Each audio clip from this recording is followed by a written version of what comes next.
Hello, everyone. My name is Yoav Waxman, and I'm a professor of economics at Coastal Carolina University. Today, we're going to talk about why countries trade, and we're going to begin by looking at a PowerPoint presentation that I prepared earlier. So, if you think about the reason we trade, the main reason countries trade is because there's a lower cost of the good somewhere else. Other countries can produce the good for a lower cost, which is called a comparative advantage. Trade also allows smaller countries to specialize. Take the example of Luxembourg. Luxembourg is the wealthiest country in the world, but it cannot be wealthy without specializing. Luxembourg is a small country in Europe. It does not produce a lot of food or machinery. It imports those from other countries, and it specializes in financial services, particularly private banking and insurance. South Korea, on the other hand, specializes in electronics. It imports other things like food and energy into the country, which allows it to specialize in a few things of high value. And New Zealand specializes in meat and dairy because it has a lot of open land and sparse population. Country might lack essential resources. So in order to produce cars, for example, you need a lot of steel. And many countries lack the iron that's needed to produce steel. Or if you want to produce rice, you need a lot of wetlands. And many countries don't have any wetlands. So if you lack resource, you have to import the goods from other countries.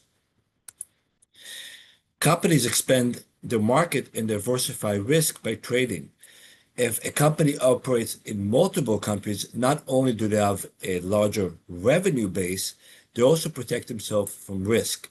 Because if there is a recession in one country, they could still operate and sell product in the other countries that do not experience recession.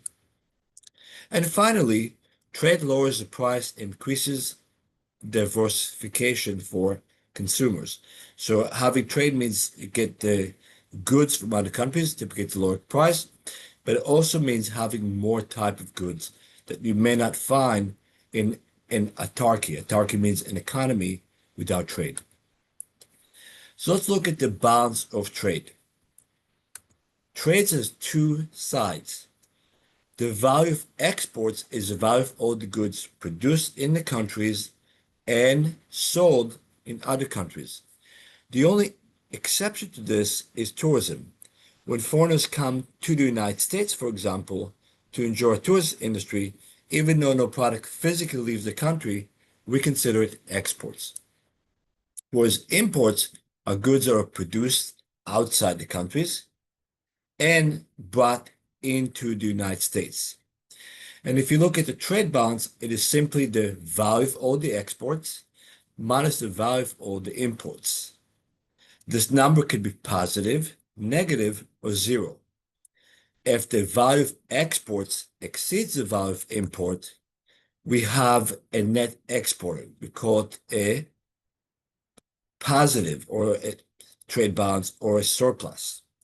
China, Germany, and Russia are all large net exporters. On the other hand, if the value of your imports exceeds the value of your exports, you are a net importer, which means you have a trade deficit. Countries like the United States, the UK, United Kingdom, and India are all net importers. If the value of your export and imports equals, which is not very common, you would have a balanced trade. Let's look at the US trade balance.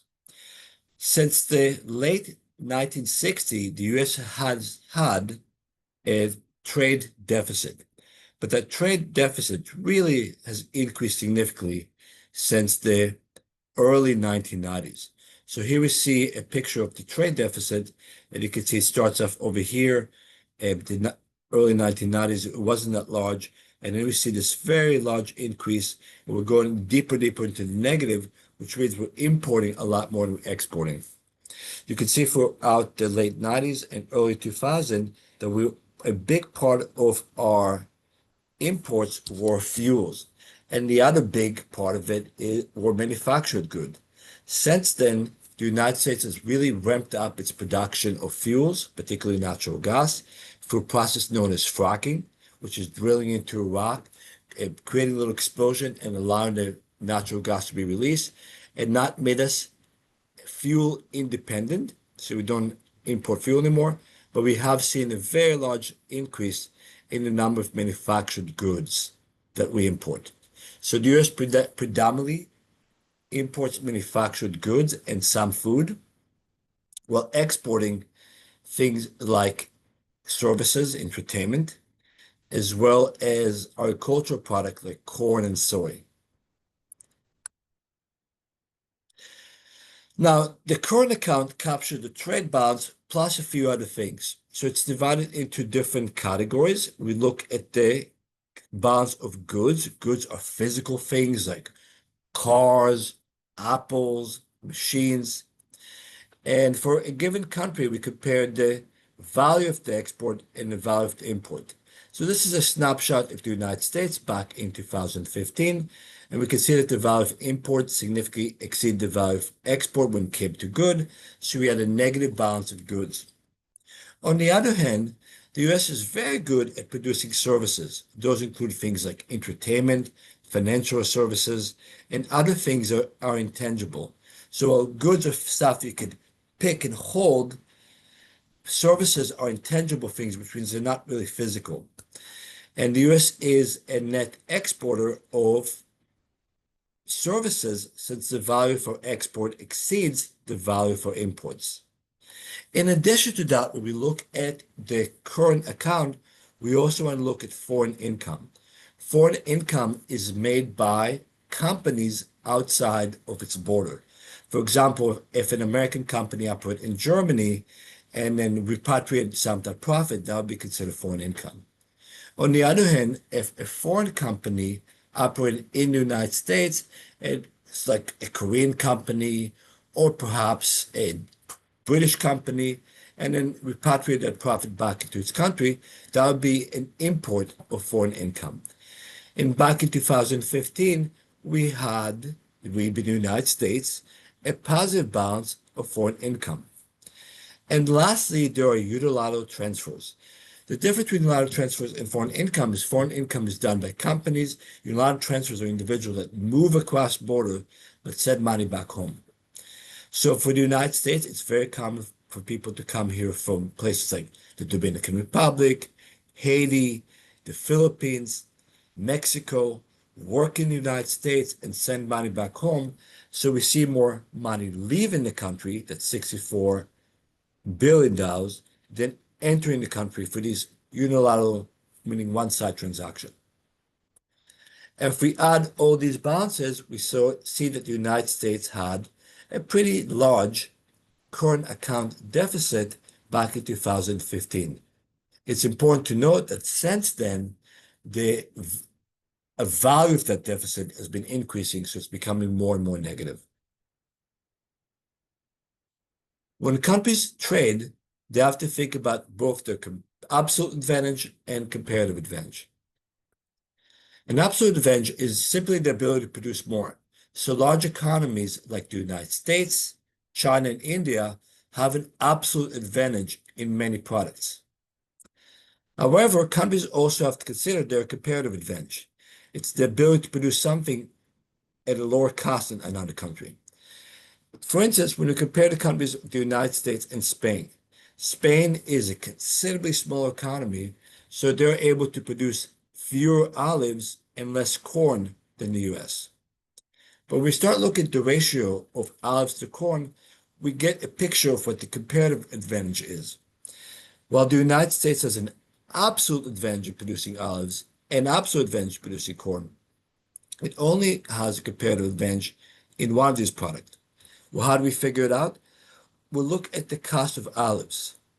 For every olive in the United States, you have to sacrifice 3 corn. The way we get that is dividing 120 by 40. So that's a ratio of 3 to 1. However, if we look at the cost of corn, it's pretty low in the United States. Since we're not really able to produce a lot of olives, we don't have to sacrifice a lot of them to produce corn. The ratio reverses, and now it's 40 divided by 120, or 1/3 olive for each corn. So corn is relatively inexpensive in the US. On the other hand, for Spain, the price of olives is fairly low. They only have to sacrifice 1/4 corn for every olive. Again, taking 5 and divide by 20. But the price of corn is pretty high. Spain has land and climate, Mediterranean climate, that's very conducive to producing olives, but not really good for producing corn because it doesn't have those large flat fields and also the Mali soil, which is rich in iron and is good for corn production, like the land we have in Iowa and Nebraska and much of the western part of the United States.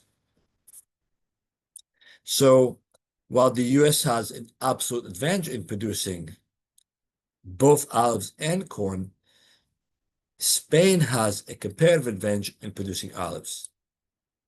Let's move on to the next slide and talk about trade restrictions. So trade is very beneficial because, again, countries can get goods from other countries for lower cost. They can specialize. Their consumers can have a wide array of product, typically for a lower price. So for all those goods, trade is wonderful. Yet many countries restrict trade because they either want to protect local industry. So they're trying to, let's say, if they're trying to develop their chip production, computer chips. They may restrict the trade of chips from abroad because they want local production to grow. Or maybe they were trying to defend a budding industry like silk. Well, then you can have very high tariff or taxes on silk come from China until the local industry grow.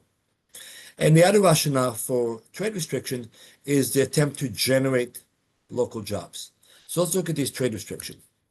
The most common trade restriction is a tariff, and a tariff is a tax on imports.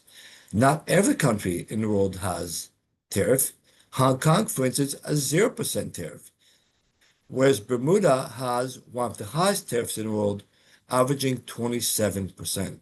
That's how Bermuda, a small island in the Atlantic, gets a lot of their government revenues by taxing foreign goods.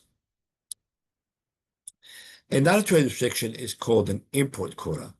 An import quota provides a maximum amount of a certain product that can be imported. So, for instance, the US and sugar and South Africa have quotas on sugar. Both these countries are trying to protect the local sugar industry from foreign competition. There are actually also sometimes export quotas, restriction on how much of a product can be exported. This is done either for economic control, like you want to control the resource, it provides a political leverage, or it could be done because a certain resource is very critical and the country doesn't want to leave its border. So China has restriction on rare earth mineral, which are used in the production of electronic. And that creates challenges for the rest of the world because China by far is the largest reserve of these rare earth minerals. And finally, we have quality standard. While these quality standards are typically done for environmental reason or to preserve quality, as the name suggests, a lifetime they invariably act as trade barriers. For instance, in the US, tuna has to be dolphin safe, which means it has to be harvested in a way that allows dolphins to escape the net. A lot of the tuna coming in from Mexico is not a dolphin safe, so we just don't import it. Now, Americans claim that this is done for environmental reasons. We want to protect the dolphins, but the Mexican counter argument is this is really a trade barrier and should not be used. On the other hand, U.S. is a big potato producers in like state like Idaho, where they produce mostly russet potato, and they want to export their potatoes to other countries like Mexico.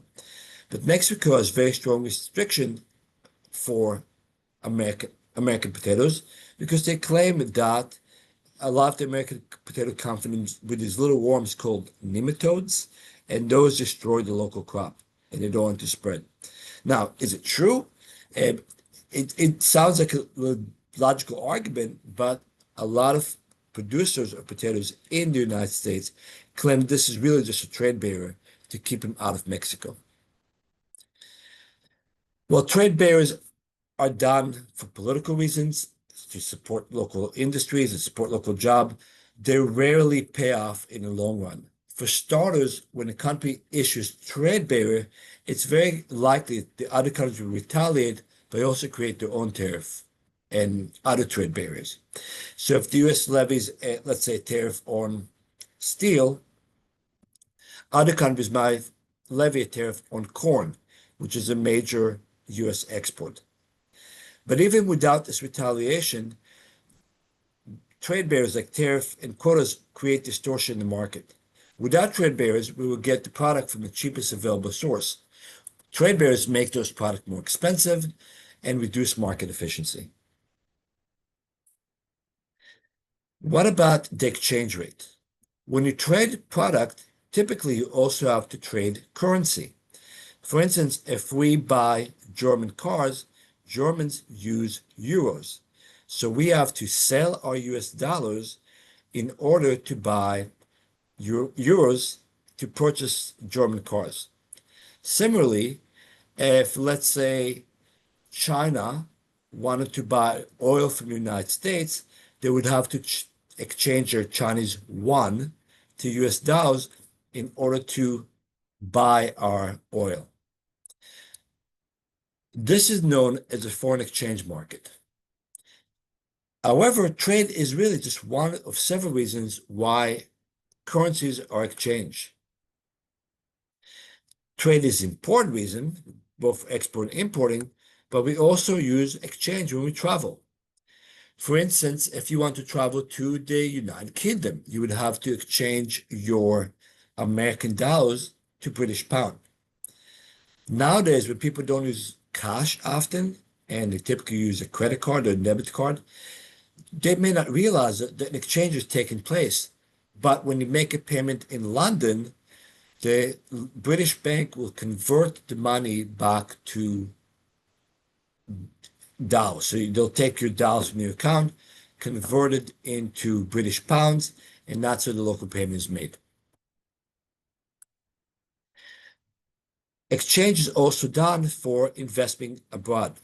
For instance, if American investors want to buy German government bonds, they have to exchange US dollars to buy euros in order to purchase these bonds.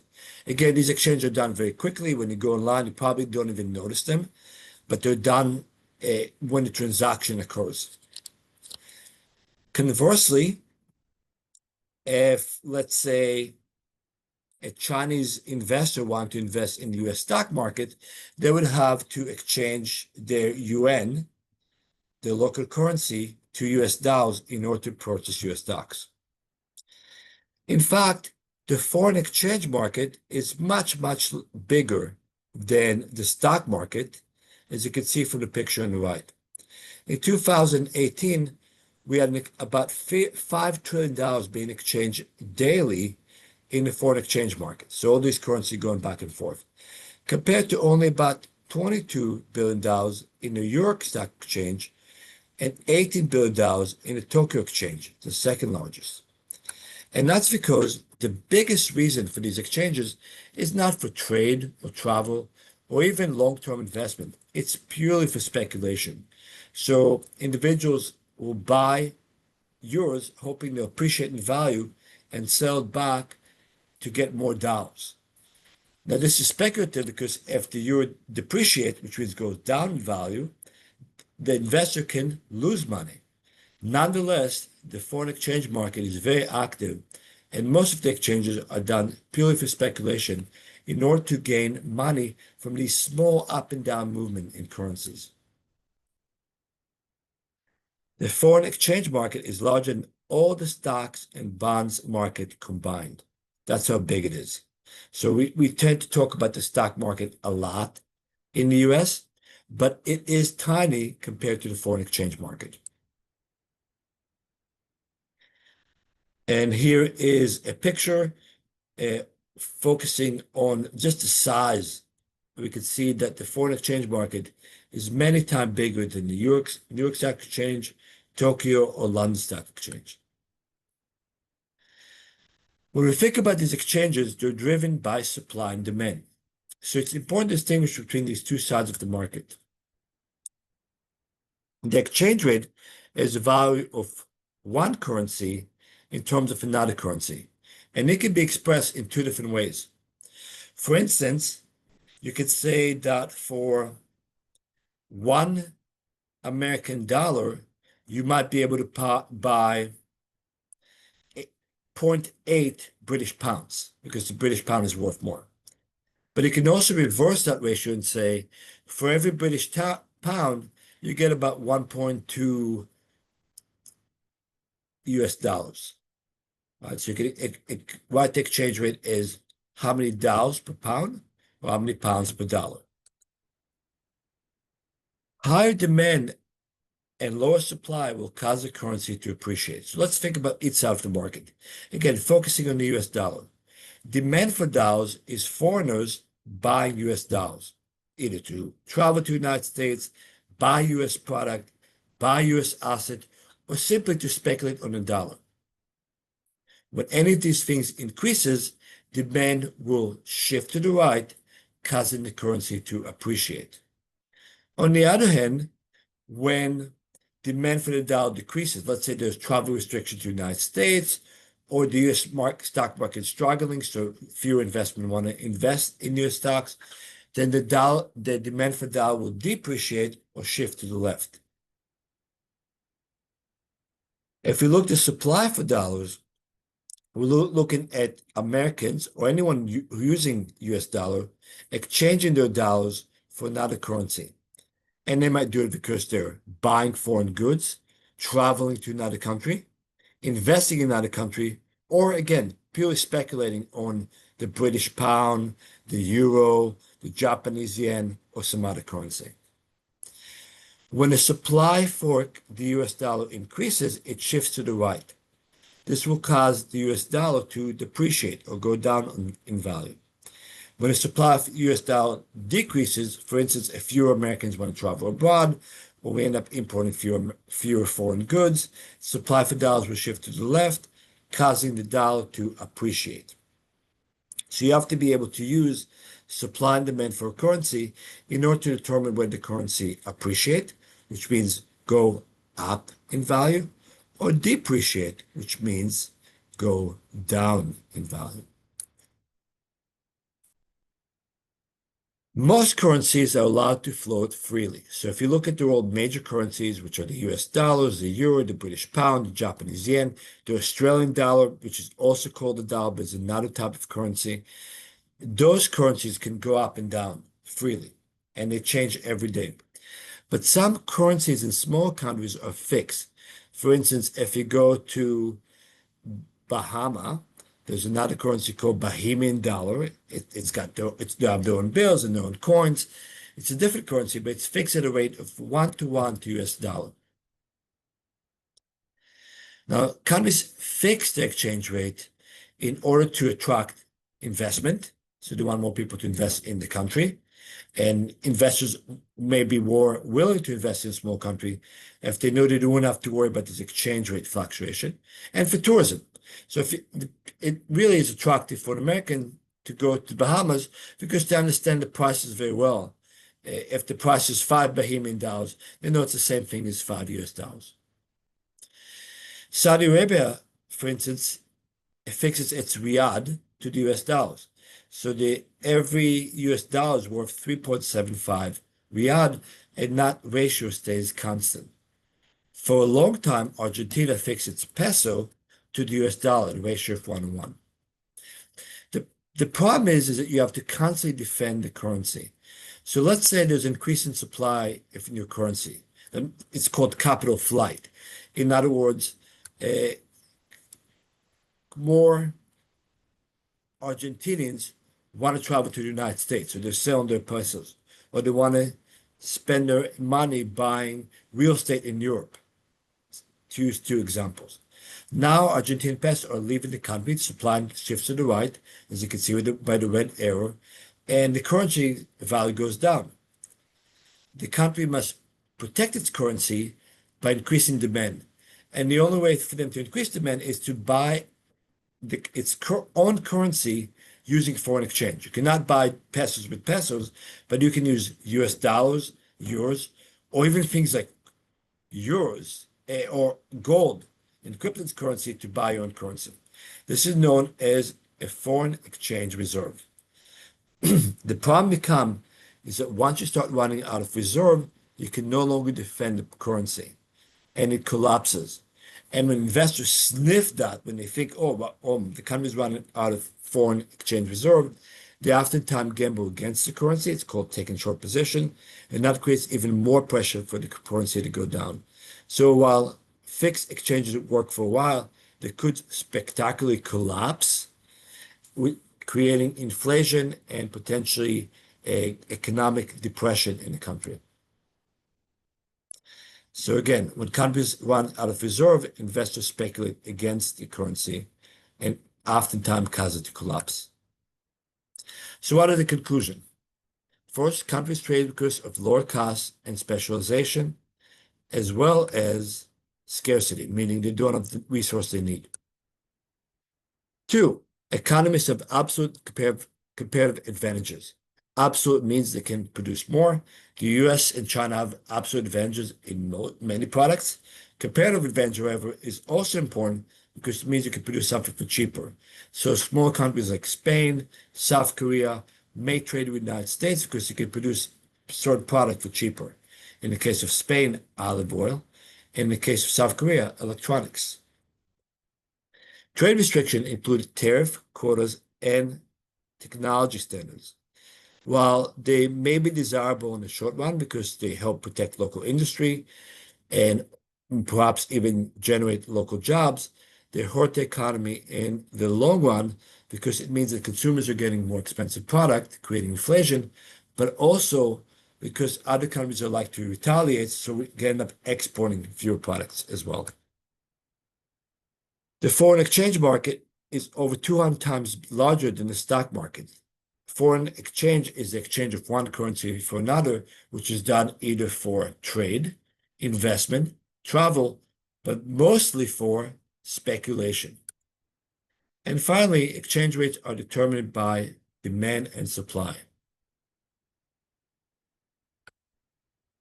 Thank you so much for listening, and I wish you a great day.